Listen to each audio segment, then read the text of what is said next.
जैसे मैंने अपने प्रीवियस जो वीडियो था हमने उसमें जॉइन फंक्शन हम कर रहे थे, तो जॉइन फंक्शन के बारे में जो सबसे इम्पोर्टेंट बात जो है वो जाननी है वो ये है कि अगर हम कोई फील्ड यानी हम अगर कॉलम का नाम भी देते हैं कि उसके आधार पर on the basis of that join करना है आपने, पर वो हमेशा किसी एक डेटा फ्रेम से ही जो है वो फील्ड का नाम या कॉलम का नाम उठाएगा, बट कंपेयर जो है वो दूसरे डेटा फ्रेम के इंडेक्सेस से करता है। तो इंडेक्स जो है जॉइन में बहुत मैटर करती है।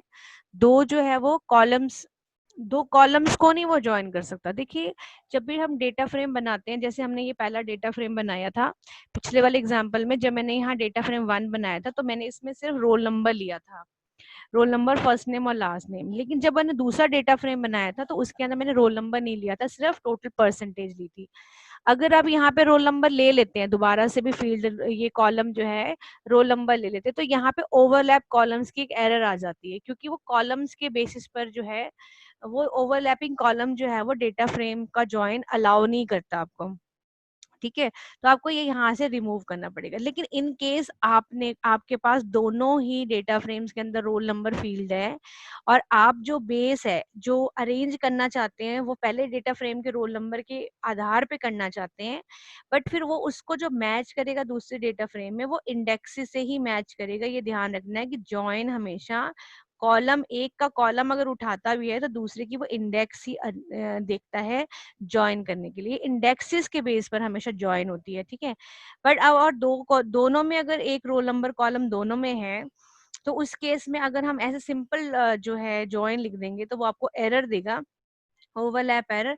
इस एरर को रिमूव करने के लिए हमें यहाँ पर जो ज्वाइन फंक्शन है उसमें दो ऑप्शंस और मिली, एक है एल सफिक्स और एक है राइट आर सफिक्स। एल का मतलब जो लेफ्ट साइड में मेरा डेटा फ्रेम है और आर सफिक्स में राइट साइड में मेरा डेटा फ्रेम है।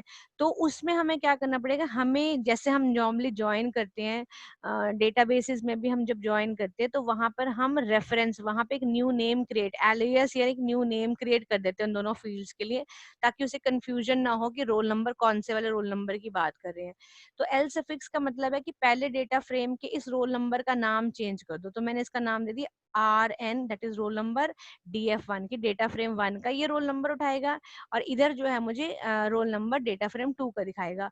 पर करस्पॉन्डिंग वैल्यू, क्योंकि जो ज्वाइन है वो एक तरह से जो है वो इक्वी ज्वाइन, एक तरह से लेफ्ट आउटर ज्वाइन होता है, मैंने लेफ्ट साइड के सारे उठाएगा, उसके करस्पॉन्डिंग राइट में जहां मिल जाएंगी वैल्यूज वो दिखा देगा, और जहां नहीं मिलेंगी वो उसकी जो है वो null values NaN value fill कर देगा। तो अब मैं आपको दिखा रही हूँ कि दोनों में मैंने रोल नंबर लिया हुआ। अभी जो पिछला एग्जांपल था उसमें हमने इस डेटा फ्रेम में रोल नंबर नहीं लिया हुआ था, तो अगर अब हम लेते हैं तो क्या करेगा देखना। तो अब ये देखो कि जैसे ये मेरा फर्स्ट डेटा फ्रेम है, इसमें रोल नंबर है, इसमें भी रोल नंबर है। जब वो ज्वाइन कर रहा है तो इसका रोल नंबर और इसके इंडेक्सेस मैच कर रहा है, तो जहां पे रोल नंबर 1 मिला उसके करस्पॉन्डिंग ने टोटल परसेंटेज भी डाल दिया है। और जो देखो ये है, दोनों में जो रोल नंबर है ये दिखा रहा है कि ये रोल नंबर, ये रोल नंबर, ये roll number from the data frame. आप इसको सिर्फ DF1, ये RN DF1 मैंने दे दी कि लेफ्ट साइड का ये डेटा फ्रेम 1 का है और ये रोल नंबर डेटा फ्रेम 2 का है। डेटा फ्रेम 2 में देखिए रोल नंबर 1 और 3 था, इसे लेफ्ट आउटर ज्वाइन लगाया एक तरह से जो बाय डिफॉल्ट होता है। तो इसलिए रोल नंबर 4, क्योंकि उसका करस्पॉन्डिंग रोल नंबर ये जो डेटा फ्रेम 1 में कोई रिकॉर्ड नहीं था तो उसने हमें जो है वो नहीं दिखाया। तो ये NaN वैल्यूज। अब यहाँ पे फ्लोटिंग पॉइंट क्यों आए, क्योंकि NaN की जो डेटा टाइप होती है वो फ्लोट होती है, तो इस करके इस तरह से इसने दिखाया। तो this was all about join. ठीक है, उसके बाद अब हमारे पास नेक्स्ट जो हमारा स्टार्ट हो रहा है वो है कंबाइनिंग डेटा फ्रेम्स यूजिंग मर्ज। जो नेक्स्ट मेरी हेडिंग है वो है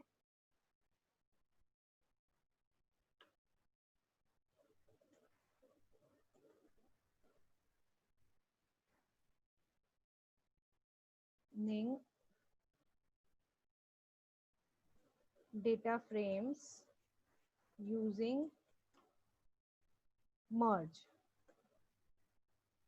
कंबाइनिंग डेटा फ्रेम्स यूजिंग मर्ज। तो अब हम मर्ज फंक्शन जो है उसको करेंगे।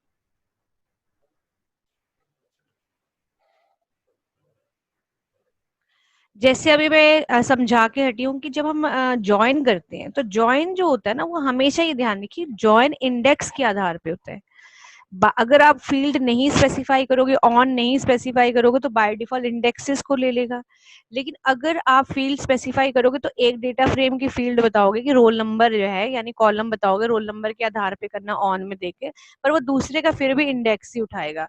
तो इंडेक्सिंग जो है वो ज्यादा मैटर करती है जॉइन में। लेकिन जो मर्ज फंक्शन है वो जॉइन के जैसा ही काम करता है, बट उसका फर्क ये है कि वहां हमें कॉमन फील्ड लेनी है। मतलब दोनों में एक एक फील्ड जो है, एक कॉलम जो है वो कॉमन होना चाहिए, जिसके आधार पर वो ज्वाइन करेगा। अब ये इंडेक्स को नहीं बेस लेता, ये कॉमन फील्ड को जो है ज्वाइन का आधार लेता है, जैसे कि नॉर्मली हम डेटाबेसेस में करते हैं।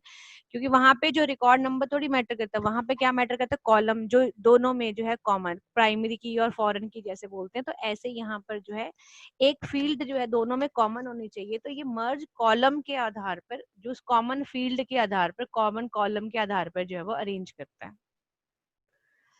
तो ये देखिए मैंने ये मर्ज कमांड लिखी है, दो डेटा फ्रेम्स pt डॉट मर्ज, डेटा फ्रेम 1 और डेटा फ्रेम 2, और इसका हम रिजल्ट देखते हैं। तो ये देखिए इसका जो रिजल्ट है वो बिल्कुल जो है वो इक्वी जॉइन के जैसा है। अब यहाँ पे हमने क्या बताया, मैंने कुछ बताया भी नहीं। तो इसने इंडेक्सेस नहीं देखे यहाँ पर, इसने इंडेक्सेस नहीं देखे, इसने रोल नंबर देखे, जहां दोनों रोल नंबर मैच कर रहे थे वो दिखा दिया। तो ये बिल्कुल एग्जैक्टली जो है इक्वी जॉइन जैसा है, जहां दोनों रोल नंबर मैच होंगे उनका करस्पॉन्डिंग डेटा देखेगा, इसको इसके अंदर ढूंढेगा, जहां ये मैचिंग मिल जाएगा उसका रिकॉर्ड जो है वो दिखा देगा। तो ये रोल नंबर के बेस पर इसने अरेंज किया, और ये बिल्कुल एग्जैक्टली जो इक्वी जॉइन के बराबर है। ठीक है। इसमें भी अगर हम यहाँ पे ऑन भी स्पेसिफाई कर दें कौन से फील्ड के बेस पे करना है, तो वो यहाँ पे ऑप्शनल है, वो बाय डिफॉल्ट ही फील्ड के बेस पर ही करते। तो अगर हम यहाँ पे ऑन स्पेसिफाई करें कि किस फील्ड के बेसिस पे करना है, जैसे हमने ये नाम जो है एग्जैक्टली सेम लिखना है जो आपने कॉलम का नाम लिया, कैपिटल लेटर स्मॉल लेटर में फर्क करता है, तो इसे ध्यान रखना है। तो ये देखिए दोनों का ऑन अगर दोगे तो भी, नहीं दोगे तो भी, वो कॉमन फील्ड जो है वो उठाता है। ज्यादातर जो है ना कॉमन फील्ड डेटाबेस में एक ही होती है, एक से ज्यादा नहीं होती है। प्राइमरी की और फॉरेन की का कॉन्सेप्ट जैसे डेटाबेस में आपने पढ़ा, तो एक ही फील्ड जो है वो कॉमन होती है।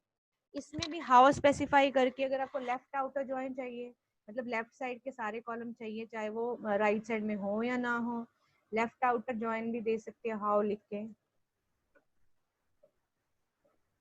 उसमें मिलते लेफ्ट, तो इसका ना लेफ्ट के सारे कॉलम्स आएंगे, सारे डेटा आएगा, चाहे वो राइट में उसका करस्पॉन्डिंग मिले ना मिले। तो यहाँ पे जब नहीं राइट में मिलेगा तो उस केस में वो एन वैल्यू दे देगा। अगर हम यहीं पर राइट कर देते हैं,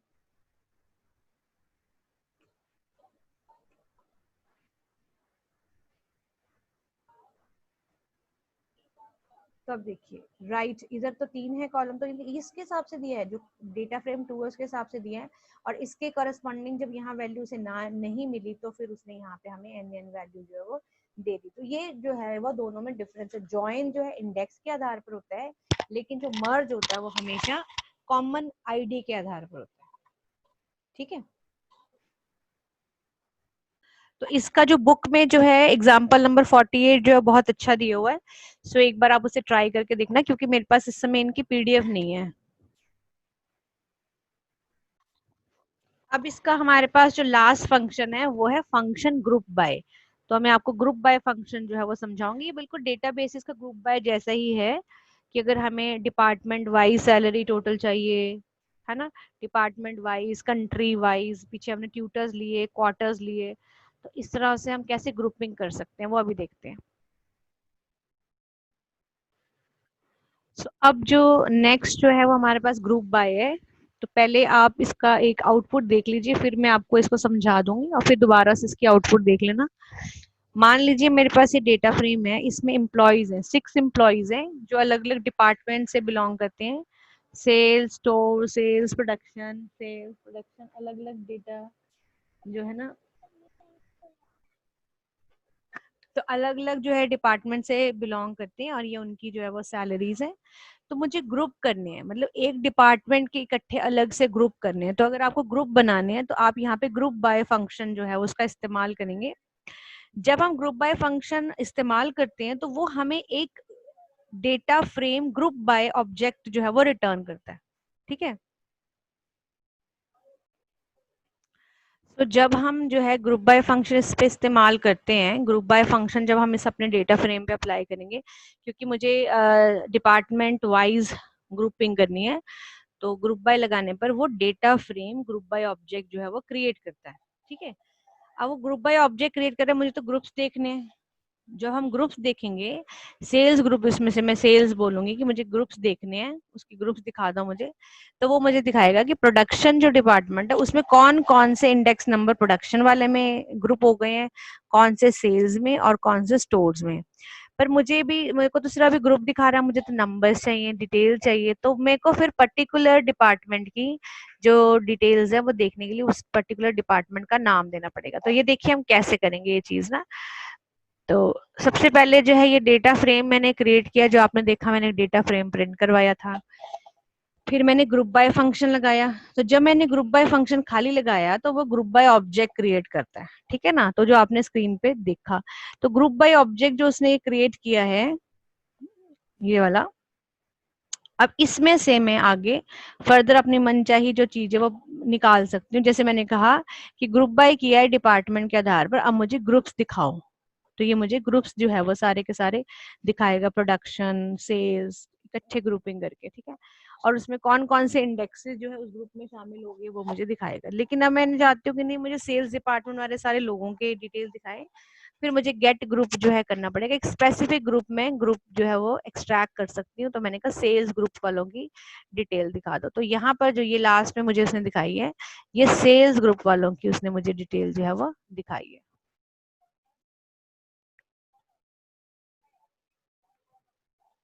ठीक है ना, तो ये देखिए फिर से ये हमारा आ गया डेटा फ्रेम, ये ग्रुप बाय ऑब्जेक्ट, और ये ग्रुप बाय ऑब्जेक्ट के फर्दर ग्रुप्स जितने बनाए हैं उसने, और ये पर्टिकुलर एक ग्रुप की डिटेल। ठीक है, सो अब इसका जो लास्ट जो है, अब इसका लास्ट दो फंक्शंस इसके लास्ट हैं, वो है साइज और काउंट। साइज जो है वो ये बताता है कि एक्चुअली एंट्रीज कितनी है, मतलब हर ग्रुप में कितनी एंट्रीज है। जैसे मान लो मैंने डिपार्टमेंट बनाया सेल्स डिपार्टमेंट, तो सेल्स डिपार्टमेंट में कितनी एंट्रीज है, स्टोर्स डिपार्टमेंट में कितनी एंट्रीज है, टोटल कितनी एंट्रीज है, चाहे उनमें वैल्यूज है या नहीं है, कितनी एंट्रीज है वो मैं आपको बताएगा। ये हमेशा याद रखो, साइज और काउंट में यही फर्क होता है। साइज जो है वो टोटल एंट्रीज काउंट करता है, और जो काउंट होता है वो नॉन एन एन वैल्यूज जो है वो काउंट करता है। देखो, तो अब ये देखो मैंने किया, तो ये दिखा रहा है प्रोडक्शन में 2 है, सेल्स के 3 है, स्टोर्स के 2 है। ठीक है, लेकिन ये जो मैंने काउंट प्रिंट करा है, काउंट क्या दिखा रहा है, प्रोडक्शन में एम्प्लॉय कोड 2 है, क्योंकि प्रोडक्शन वाले 2 है, एम्प्लॉय 2 है, सैलरी भी 2 है। सेल्स में एम्प्लॉय 3 है, सैलरी भी 3 है। लेकिन स्टोर्स में एम्प्लॉयज तो 2 है, लेकिन सैलरी, क्योंकि मैंने उसके अंदर एक एन एन वैल्यू जो है फिल की हुई है, एन एन वैल्यू मैंने इसमें फिल कर दी थी जानबूझ के, ये देखिए, ताकि हम इसमें ये देख सके काउंट, और जो काउंट में, और अरे फिर से लेती हूँ,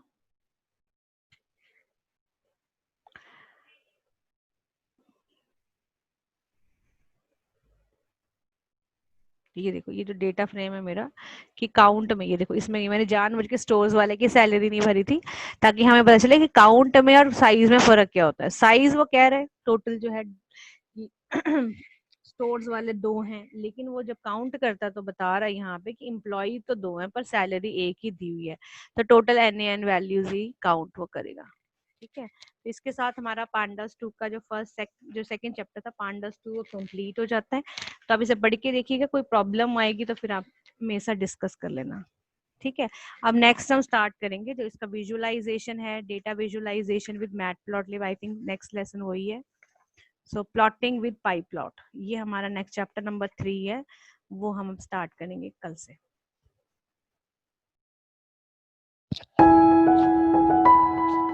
हम स्टार्ट करेंगे advance operations on data frame, तो जिसके अंदर सबसे पहला हमारा जो टॉपिक है वो है पाइवटिंग। पाइवट का मतलब क्या होता है, जैसे देखिए सपोज करिए कि ये आपके पास कुछ डेटा अवेलेबल है, तो ज्यादातर ऐसे हम, जैसे एक रिस्पोंडेंट है, मतलब कोई फॉर्म फिल किया किसी ने और उसको कुछ क्वेश्चंस दिए गए थे, लाइक 5 क्वेश्चंस दिए गए थे, तो हर एक को अपना जो है वो आंसर डालना था, तो उन्होंने अपना आंसर जो है मान लो सेंड किया, तो इस तरह से डेटा हमारा जो जाके सेव हो गया। तो यश ने क्वेश्चंस नंबर 1 2 3 4 में ये डाला, खुशी ने ये डाला, मीशा ने ये डाला, तो इस तरह से जो डेटा इसका जाके सेव हो गया। तो ये हमें दिखा रहे हैं कि एक हमारा जो डेटा होता है डेटाबेस में, उसका एक ये व्यू हो सकता है, ठीक है।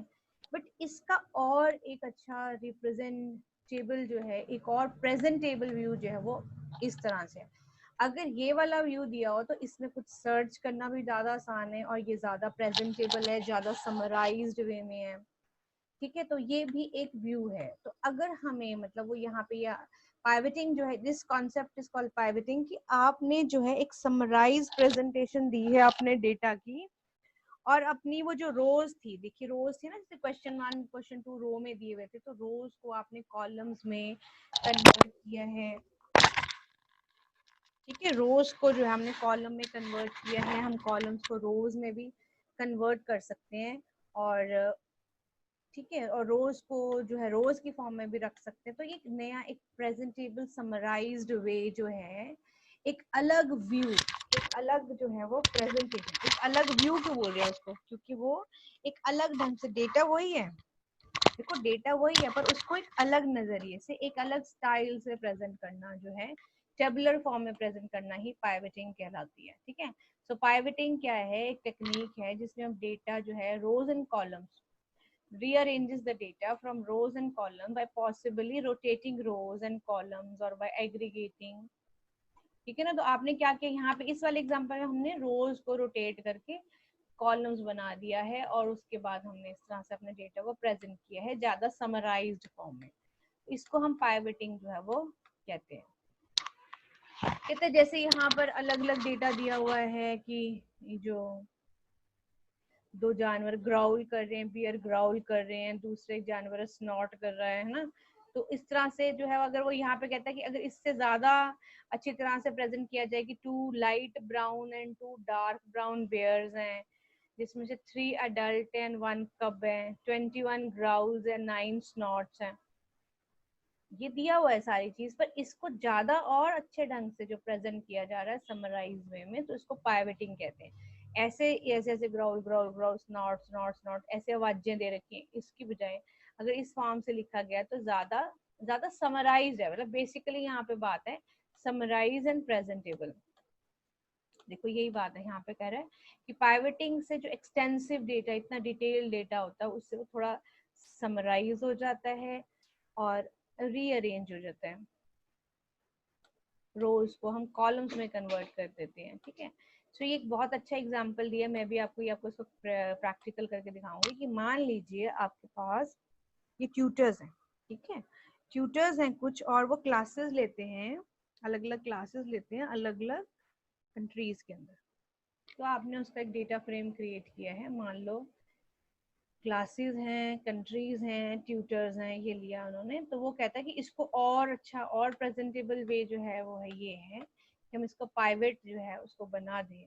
पाइवेटिंग अगर हम इसे करें तो हमारे पास पाइवेट फंक्शन अवेलेबल है, जिसकी मदद से हम पाइवेटिंग कर सकते हैं। तो हम इस डेटा में से जो हमारी रोज हैं, जैसे कंट्रीज हैं, ये रो में डेटा डाला हुआ, तो मैं ये कॉलम की हेडिंग बना दूं कंट्रीज के नाम, ठीक है, और ये इधर रो की हेडिंग डाल दो, क्लासेस जो है अंदर डेटा की फॉर्म में उसको फिल कर दो।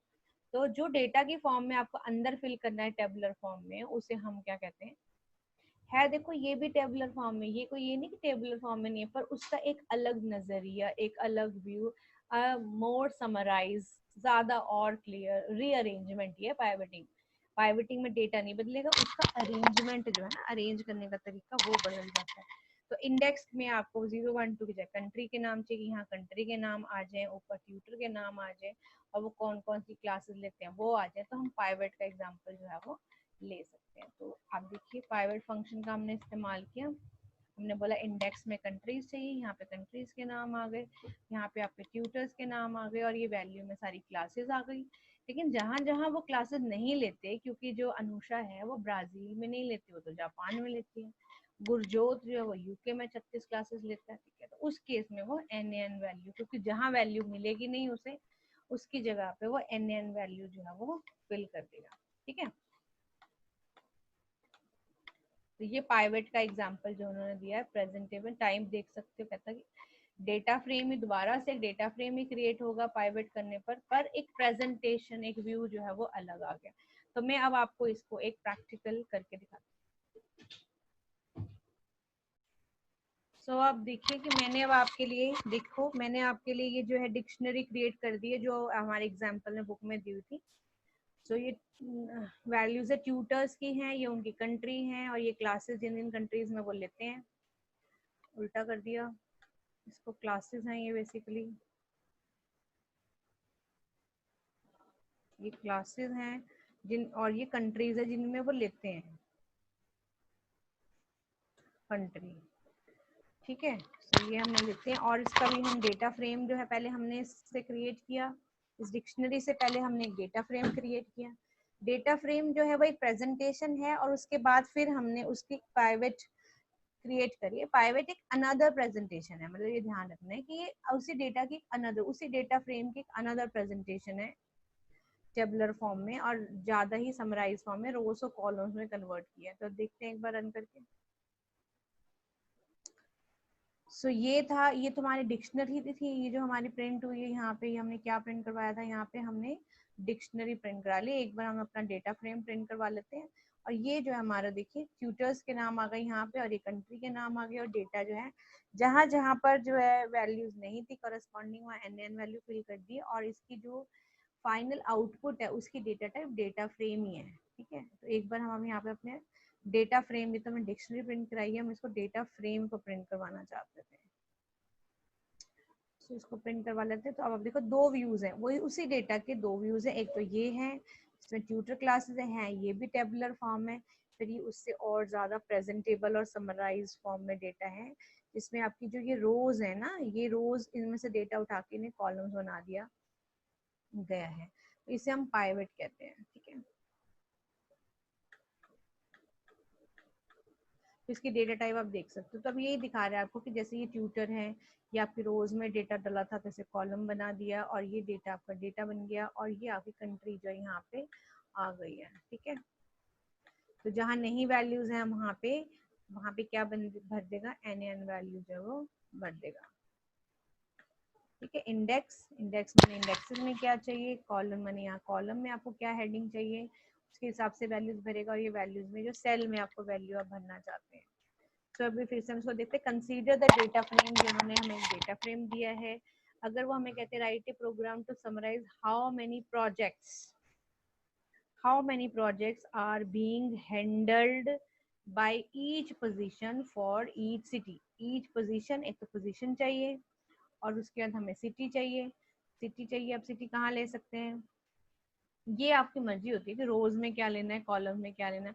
अगर सिटी का नाम यहाँ लेना है, पोजीशन का नाम यहाँ लेना है, और प्रोजेक्ट का टोटल चाहिए, तो इसका मतलब हमें वहाँ पे सम फंक्शन भी इस्तेमाल करना पड़ेगा कि वैल्यूज है मुझे सम चाहिए।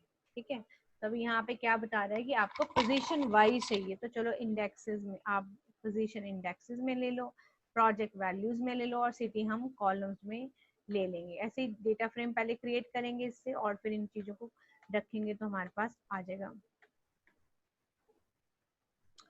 ठीक है, तो ये पिक्चर बिल्कुल ठीक आई नहीं है हमारे पास।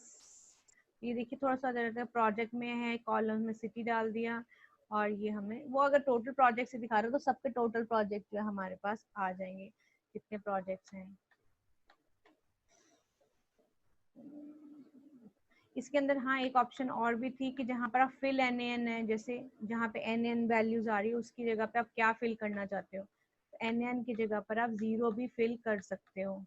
ठीक है, तो वो मैं अभी आपको फिल करके दिखा देती हूँ कि अगर हमें डेटा फ्रेम में फिल जो भी हमारे पास एन एन वैल्यूज आ रही है, अगर उनकी जगह पे एन एन ना लिख के हम 0 फिल करना चाहें तो हम क्या कर सकते हैं। ठीक है, तो इसी जो हमारा एग्जाम्पल था इसमें मैंने चेंज कर दिया कि जब हम पाइवेट कर रहे होते हैं, यानी उसका रीअरेंजमेंट कर रहे होते हैं, तब आपने लास्ट में डॉट लगा देना है उसी डेटा फ्रेम के साथ में, डॉट फिल एन ए मैंने जो एन एन वैल्यूज होती है, फिल एन ए 0, मतलब जब वो एन एन वैल्यूज हो जहां जहां पर आ रही थी, पिछली बार बहुत सारी एन एन वैल्यूज आ रही थी, उसकी जगह पर हम 0 फिल करना चाहते हैं, तो हम रन करते हैं। तो अब देखो कि हमारे पास ये जो है ये देखो जहाँ पे NaN आ रहा था, आपने देखा था पिछली बार में बहुत सारे NaN आ रहे थे ना, ये देखो NaN, इसकी जगह पे अब हमारे पास सारे जीरोस फिल होके आ रहे हैं। और NaN आपको उन्होंने बताया था कि NaN जो है वो फ्लोट वैल्यू होती है, इसलिए वो हमेशा फ्लोट जीरो ही डालेगा, क्योंकि np.nan फ्लोट वैल्यूज है। नेक्स्ट वो दिखा रहा है आपको कि अब ये हमारे पास, अब यहाँ पे एक और अलग बात आई है, थोड़ी डिफरेंट बात है कि मान लो कि जो है यहाँ पर एक ही नाम के जैसे ये जो हमारे पास 4 एंट्रीज हैं, क्या है कि तुषारा, गुरजोत, अनुषा ने ये हमारे ट्यूटर्स हैं, उन्होंने ना इतनी इतनी क्लासेस ली हैं। तुषारा ने पहले 28 क्लासेस ली हैं, गुरजोत ने, या फिर देखो इधर देखो, तुषारा की जगह ताहिरा नाम है, ताहिरा ने यूके में ली है। ठीक है, ये देखो ये ताहिरा ने यूके में ली है, ये गुरजोत ने यूके में ली है, ये अनुषा ने जापान में ली है, जैकब ने यूएसए में ली है, और फिर उसने ब्राजील में ली है, वेंकट ने। देखो इधर देखो दिखाया था कि गुरजोत ने पहले कहाँ ली थी, यूके में ली थी, अब उसके गुरजोत ने यूएसए में भी लिया। ठीक है, पिछले एग्जाम्पल में जो था, देखो हमने 1 2 2 नंबर देखे, 1 2 3 4 5, फिर 1 2 3 4 5, फिर 1 2, अब यूएसए में दिखा रहा है 3 4 5 1 2, ये जापान में भी दिखा रहा है। मतलब गुरजोत की ही काफी सारी एंट्रीज हैं। गुरजोत जापान में भी ले रहा है क्लास, यूके में भी ले रहा है क्लास, अलग अलग। पिछले वाले डेटा फ्रेम को अगर आप ध्यान से देखो तो उसमें हर ट्यूटर की ना एक एंट्री थी। अभी जो है एक ट्यूटर की एक से ज्यादा एंट्रीज हैं, और वो भी ये देखो कि गुरजोत की ही 2 एंट्रीज हैं। यहाँ पे देखो 1 2, 2 नंबर पे गुरजोत है, 1 2 3 4 5, इधर है यूके, फिर 1 2 2 में यूएसए, 3 4 5, फिर 1 2, फिर यूएसए। मतलब गुरजोत की यूएसए की ही 2 एंट्रीज हैं। ठीक है, ये वाली चीज जो है वो क्यों दिखा रहे हैं यहाँ पे, अब ये देखो, ये हमारा डेटा फ्रेम अलग अलग क्वार्टर्स में, क्योंकि उन्होंने अलग अलग क्वार्टर्स में लिए हैं, तो गुरजोत के नाम की एंट्रियां देखो। Q1 भी ऐड हो गया, Q1 में उन्होंने इतनी क्लासेस ली हैं, Q2 में तिमाही पहले, दूसरी फिर इसमें जो है 4 क्लासेस ली हैं। इतनी अलग अलग इतनी एंट्री जब हो जाती हैं, तो ये ध्यान रखना है कि जब किसी एक चीज के कॉलम में जब कंट्री लेकर आओगे, कंट्री एक से ज्यादा बार एंट्री हो रही है। ठीक है, ऐसे ट्यूटर का नाम जब लेकर आओगे, ट्यूटर का नाम भी एक से ज्यादा बार आ रहा है, यानी डुप्लीकेट एंट्रीज है। तो जो पाइवेट फंक्शन होता है ना, वो डुप्लीकेट एंट्री सपोर्ट नहीं करता। इस केस में आपको इसका एक अदर फीचर है पाइवेट टेबल, वो यूज करना पड़ेगा जहां पर डुप्लीकेट एंट्रीज हो तो। ठीक है, उस केस के लिए अब देखो कहता है कि जैसे मान लो वही है, ताहिरा जो है वो यूएसए में उसने क्लासेस ली है। देखो इधर इस वाली एग्जांपल को दिखा रहा है कि ताहिरा ने यूएसए में Q1 में 28 क्लासेस ली, ताहिरा ने यूएसए में Q2 में 36 क्लासेस ली। तो वो कहता है कि जब मान लो मैं नाम ताहिरा लेकर आऊंगा, अगर आपने बीच में क्वार्टर तो लाया ही नहीं, क्योंकि आपने 2 चीजें प्रेजेंट करनी है, एक रोज दिखाना है, एक कॉलम दिखाना है। रोज में आपने नाम ले ली, कॉलम में आपने कंट्री ले ली, क्वार्टर तो आपने कहीं पे लिया नहीं, तो अब वो यहाँ पे क्या करेगा। अब यहाँ पे देखा जाए तो ताहिरा और यूएसए में 2 एंट्रीज बनती है, 28 के 36 क्या डाले यहाँ पे। ठीक है, तो पाइवेट फंक्शन जो है मल्टीपल एंट्रीज अगर किसी एक कॉलम एक सेल के लिए बनती हैं, तो वो वहां पे सपोर्ट नहीं करता, उसको समस्या आ जाएगी कि वो क्या करे। तो उन्होंने एक नया फंक्शन और दिया है, इसका नाम है पाइवेट टेबल। ठीक है, तो मल्टीपल आइटम्स अगर एक कॉलम में आती हैं, तो यहाँ पे क्या फंक्शन है कि वो ना बाय डिफॉल्ट मीन निकाल देता है, मीन वैल्यू। ठीक है, तो वो बाय डिफॉल्ट जो है वो मीन निकाल देता है। अदरवाइज आप AGG function, that is called the aggregate function, function का नाम बता दो कौन सा एग्रीगेट फंक्शन लगाना चाहते हो, तो वो आप लगा सकते हो। ठीक है, तो मैं आपको इसका एग्जाम्पल करके दिखाती हूँ।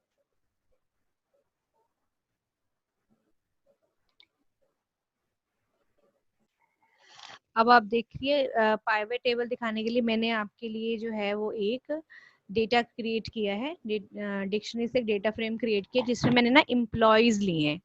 मतलब यहाँ पे क्या लिए मैंने, 2 ईयर्स लिए, एक 1991 और एक 1992, 2 ईयर्स लिए हैं, उनके 2 महीने लिए हैं, 3 जनवरी और फरवरी 2 महीने हैं मैंने लिए, और 3 एम्प्लॉयज है, राम, श्याम और मोहन, मतलब राम, श्याम और मोहन की जनवरी और फरवरी की 2 सालों की 1991 और 1992 का डेटा जो मुझे शो करना था। तो अगर मैं यहाँ पे पाइवट सिर्फ यूज करूँ तो मुझे करने नहीं देगा, क्योंकि मल्टीपल एंट्रीज हैं। राम की जनवरी की 2-2 एंट्रीज हैं, ठीक है ना। तो उस केस में फिर मैंने क्या किया कि मैंने इसमें पाइवट टेबल का इस्तेमाल किया, क्योंकि वो जब मल्टीपल एंट्रीज होती है फिर आपने अब मर्जी है, आप उसमें जो aggregate function by default mean होता है, अगर आप चाहें कि सम लिख दे कि सम आए तो सम भी आ सकता है। तो मैंने ऐसा डेटा क्रिएट किया है और ये हमें एग्रीगेट फंक्शन जो है वो सम, मतलब राम और श्याम का, देखो कितना कॉम्प्लिकेटेड डेटा दिख रहा है ना ये।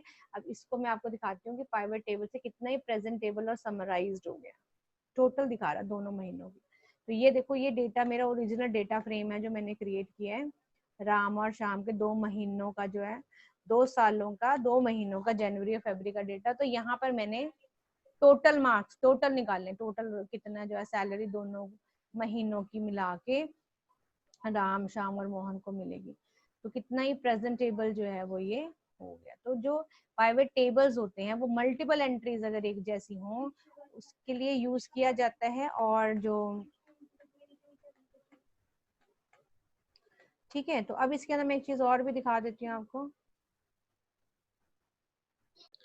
सो इसके अंदर जो है, क्योंकि ये मंथ्स टोटल दिखा रहा था हमें ना कि टोटल जनवरी के मार्क्स और सॉरी टोटल सैलरी जनवरी की और फरवरी की दिखा रहा था ना मंथ वाइज।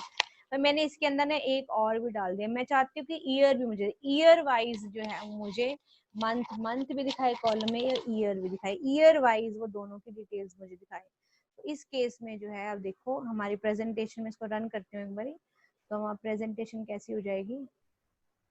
सो एक से ज्यादा कॉलम भी हम रोज में भी ले सकते हैं, हम कॉलम में भी ले सकते हैं। तो ये देखिए पहले ये 1991 का डेटा दिखा रहा है, क्योंकि उसमें यूनिक एंट्रीज है, मतलब एक एक एंट्री डली हुई है, तो फिर तो कोई मीन बाय डिफॉल्ट मीन दिखाता है। पिछले वाले एग्जांपल में मैंने आपको सम करके दिखाया था, दोनों का एवरेज फंक्शन एग्रीगेट फंक्शन सम लगा दो तो। बट अगर एक ही एंट्री होगी तो फिर वो एक एक एंट्री ही दिखाएगा। ये देखिए दिखा रहा है 1991 में फरवरी और जनवरी में कितने थे, 1992 में फरवरी और जनवरी में कितने थे। तो इस तरह से हम प्रेजेंटेशन को और इम्प्रूव कर सकते हैं ना। एक बार और मैं दिखाती हूँ एक और ऑल्टरनेटिव व्यू।